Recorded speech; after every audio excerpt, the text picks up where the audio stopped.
Hey, peace. What's happening, everyone? On our deal with. Like the rushing of a mighty wind, like the rushing of a mighty wind.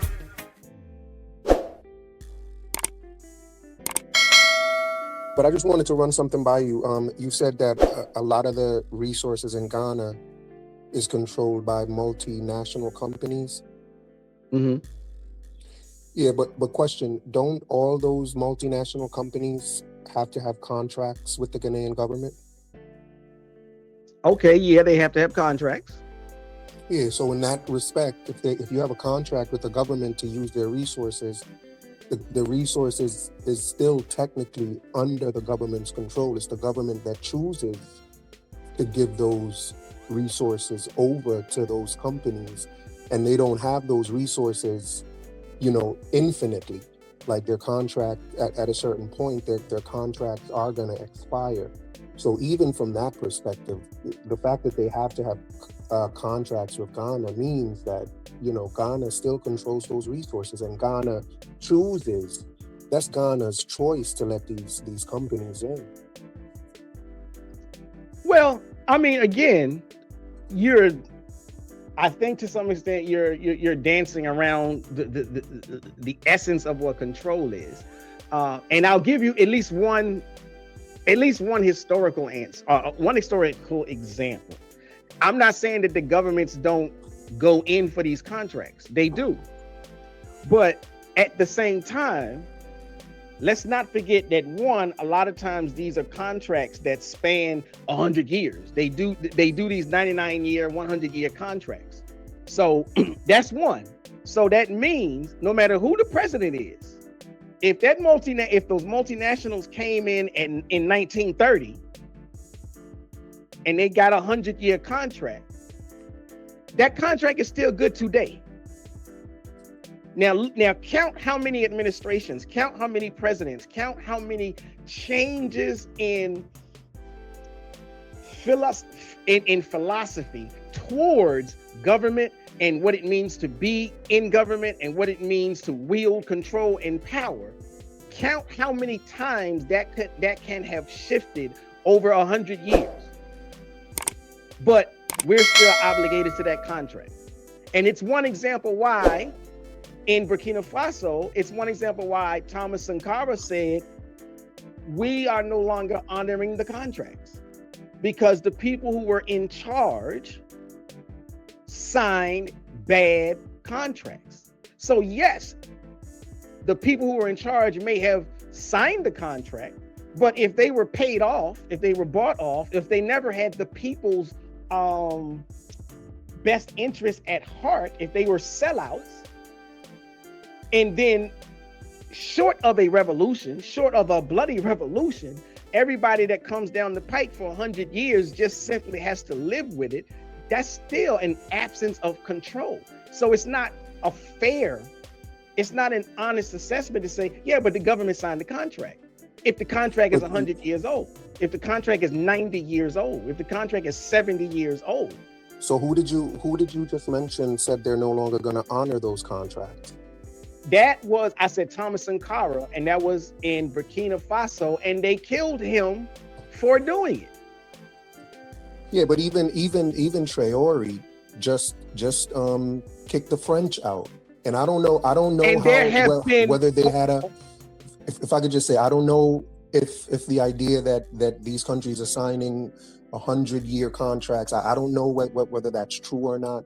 But even with Traoré in Burkina Faso, he just ended the contract with the French, and the French were not very happy about it. So and the French were kind of accusing him of breaking their contract. So it proves and it shows that these African governments have the option of breaking those contracts. And then the next thing he did after he did that was he invited the Russians in. So it's still the Ghanaians that's controlling who they bring in and whether or not they honor those contracts. They have the option of breaking those contracts. So I just think it's a little bit much to say that they don't control them, that these multinational companies are in control, when those multinational companies cannot be in control unless they sign a contract. And it's not as if Ghana or Burkina Faso or any of these African countries, it's not as if they don't get anything out of the deal. They get some. It's a contract, so one hand washes the other. You do this for me, I do this for you. So it's a contract, and I just don't see how that proves or shows that these multinational companies control the resources, given that they have to sign a contract in order to get their hands on them. So you don't lay any credit to the notion that a bad contract is a bad contract. All you care about is that it was signed. Well, right, it may be a bad contract. So the Ghanaian president signed, and I'm not trying to pick on Ghana, but some leaders signed 30 years ago. And so for 30 years, for 50 years, or whatever it is, they signed over the rights to everything. Well, so what? Y'all had control over it. You have people who live in that country, who live in the country, who weren't even born. And so they're born into a system where the multinational is controlling the farm. They're born into a farming family. And they have to just suck it up and keep running with whatever is the thing, because there was a contract signed 30 years ago.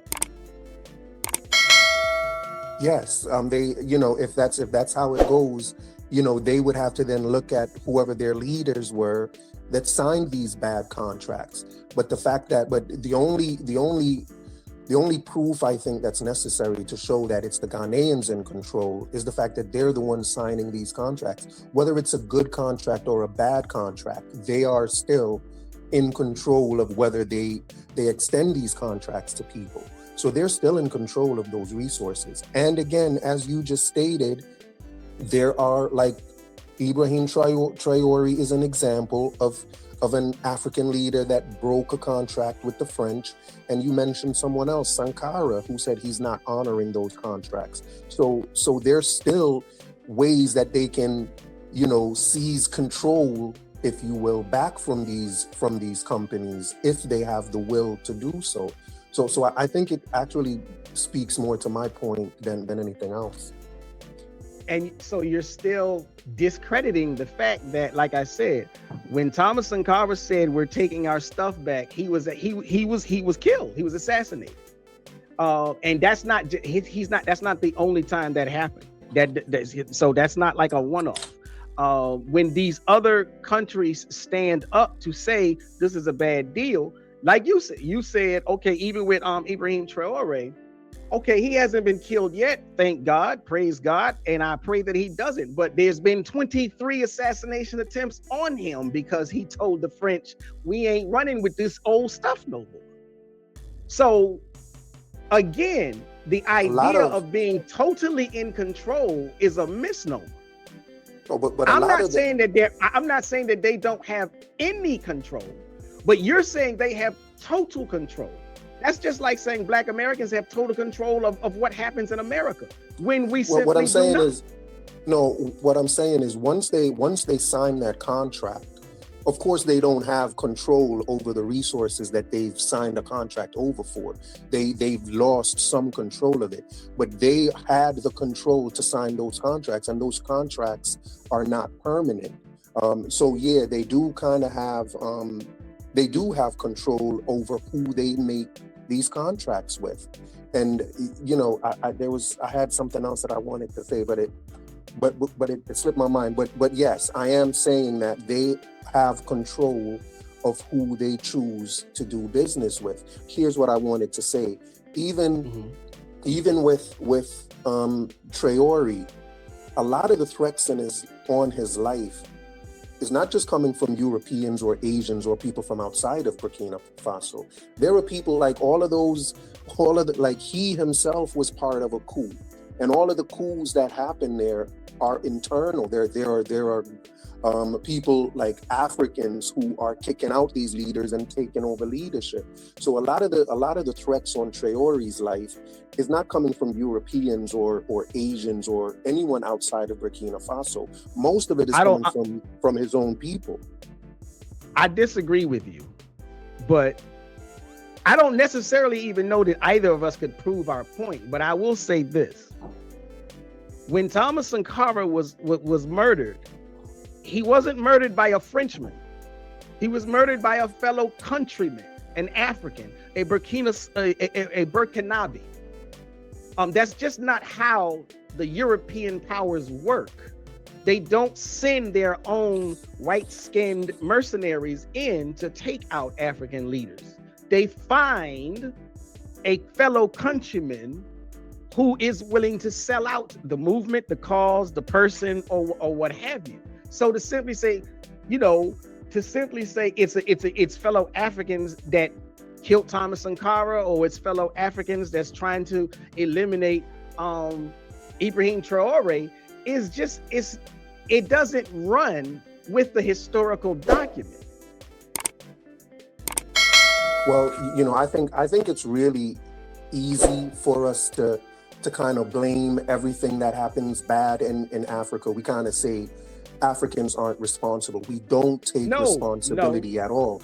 And we spoke about my affinity to Thomas Sowell, but one of Thomas Sowell's main points is that Black people just don't take responsibility for the position that they find themselves in. And I think you're kind of extending that into Africa as well, where when a coup happens, when one African military person kills the leader and takes over, we automatically resort and say he's working for some Europeans. Like, we just don't take responsibility. It's as if we think African people are just at the whim of Europeans and they don't think for themselves. They just do whatever. And I don't think that's a really good look. I don't think that's a good look for Pan-Africanism. I just don't think that's a good way of labeling Africans as just people that's just doing the whims of the white man. Okay, I understand what you're saying, but listen to what I'm saying, because I'm obviously I'm gonna furtively disagree, but look at the example that you gave. So here's what I'm saying. When Thomas Sankara took over the government, that was a Black man, that was an African, that was a Pan-African person who stood up for the people. He didn't do that at the behest of Europeans. He didn't do that because white folk wanted him. That was a Black man standing up for the people. So again, I'm not saying, so you're saying anytime something happens, Black people don't own up to it. I'm taking ownership of a Black man that stood up for his country. Now, I'm taking ownership but for you're not taking ownership man, for the fact that it was another Black man that killed him. I'm taking ownership for the other Black man that killed him. And what I'm saying is, he literally said out of his mouth, he did it for the French. So I'm not blaming the French for something that the French didn't do. They told Blaise Compaoré, get rid of him if you want to be in power. Get rid of him if you want the money. And he did. And he remained in power for like 30 some odd years until the people rose up again and said, you know something, we're going to take our pitchforks, we're going to take our shovels, we're going to take whatever we can get our hands on, and we're going to get rid of you. And that's how they got rid of him. So when the people want to take control, they take control.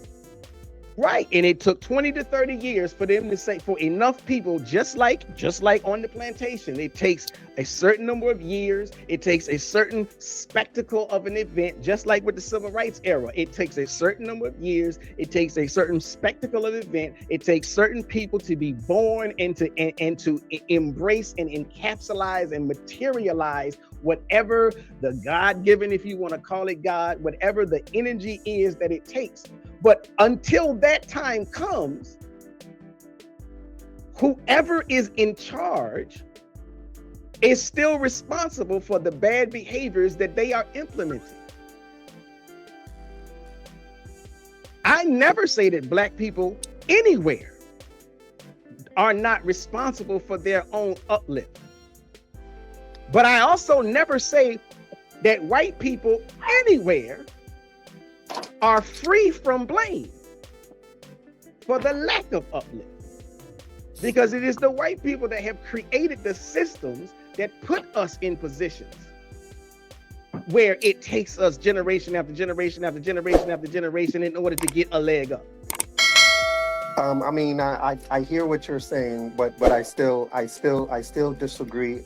You know, as certainly as white folks try to have an advantage in these African and Caribbean countries, I think they only have an advantage once they are invited in. And the fact that they have to be invited in and they have to set up these puppet governments, if you will, kind of proves that's not an invite. That's not an invite. If you sign a contract with someone, you're inviting them to come in. Historically speaking, white folk have never been invited anywhere. They just showed up and made demands. And when they make demands with more ability, with more power, with more dominance. A contract is not a demand, Shabazz. When they have contracts with these multinational countries, contracts that they can break, like a country that comes in and a multinational company that comes in and is making demands, you don't make a demand and then say sign a contract. Like when you make a demand, you just say, just do what I want. There are no contracts involved where I have to do something and then you do something. That's not a demand. That's an agreement. A contract is an agreement, not a demand. That is not true. I'm sorry, but that is not true. You are oversimplifying. You're oversimplifying it on purpose. A contract can be a demand, and I don't have to demand. A contract is never a demand. I don't have to demand that you sign it, but I can coerce you into signing it. And you can get out of that contract. Any contract you're coerced into, you can go to court and say this contract is void because it wasn't in good faith. Now, if you're saying all of these African countries are making contracts in bad faith or are being forced into these contracts, I think that's not true. I think you're I'm stretching the truth a little bit. What I said was, the examples that I gave was, I literally gave examples of administrations that exist in a certain era and time period, signing contracts that last well beyond their administration. Now, it's one thing, just like in America with certain, not all, but certain legislative things, like when a president signs a proclamation. It's only good while that president is in office. The next president can rescind it. But then there are some things that last beyond that president. And so if it lasts beyond that president, it doesn't matter how good or bad, but particularly it doesn't matter how bad it is. If it lasts beyond that president, just like when a president selects a judge on the Supreme Court, that's a lifelong seat. So when a Republican, when a conservative, when a person who espouses hate, racism, white supremacist ideas, they get appointed to the Supreme Court, that lasts well beyond that president's administration. And so now for 20, for 30, for 40 years plus, people who go, black people, people who are objects or subjects of racism, when they get to that judge, when they get to that court, they don't have much chance of winning because that contract, that term, that oppression lasts beyond the administration. And the people don't necessarily have but so much power to revoke that power, to revoke that oppressor. It's nice to say, yeah, they can do it. But if that's the case, black people cannot overthrow the Supreme Court without overthrowing the government. Neither can citizens in Ghana or Burkina Faso or anywhere else. It's not that easy. Once you are trapped in, locked in, stuck in a system of oppression, of unfairness, of capitalistic exploitative greed, it's not as easy as to say, well, get rid of them or deny it. And even, like I said, when there have been presidents who have said we're not gonna honor it, those presidents have been taken out. Sure. I mean, I think you gave one example of that. I think there are tons of examples of it being the other way. But the fact that you said, you gave the example of the Supreme Court, and you said if people want that to change, they have to overthrow the government. And that speaks to the point that it's the government that's in charge. It's the government that makes it where Supreme Court justices are on the bench for a lifetime. It's the government, and you would have to, in order for the people to make a change to anything that they don't like, they're not going to kick out the multinational companies. They're going to overthrow the government, because they understand that it's the government that's in control. It's the government that decides to make these contracts. It's the government that decides that lifetime, being on the bench for a lifetime, is constitutional. This is all being determined by the government. So it's the government that's in charge of all of this. It's not outside of their control. It's still them that's controlling it. I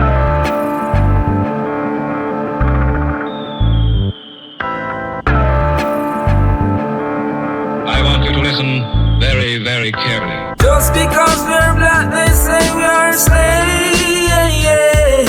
Speak of righteousness, they say we are praise. Just because we're black, they say we are slaves. Speak of righteousness, they say we are praise. Brought us from the motherland in bondage and chains. Bury our culture and change our names. They claim we're free, yet we are in pain. As long as there's life, there's a lot to gain. Just because we're black, they say we are slaves. Speak of righteousness, they say we are praise. Just because we're black, they say we are slaves. Speak of righteousness, they say we are praise.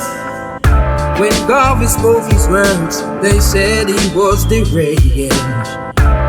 Marley sung his songs, they said the same. Malcolm X and Martin Luther fought relentlessly so we could be better. Just because we're black, they say we are slaves.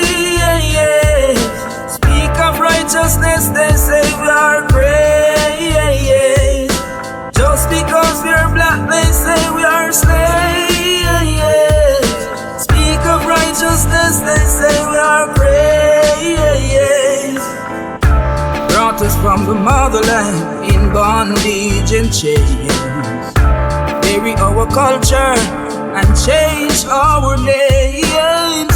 They claim we're free, yet we are in pain. As long as there's life, there's a lot to gain.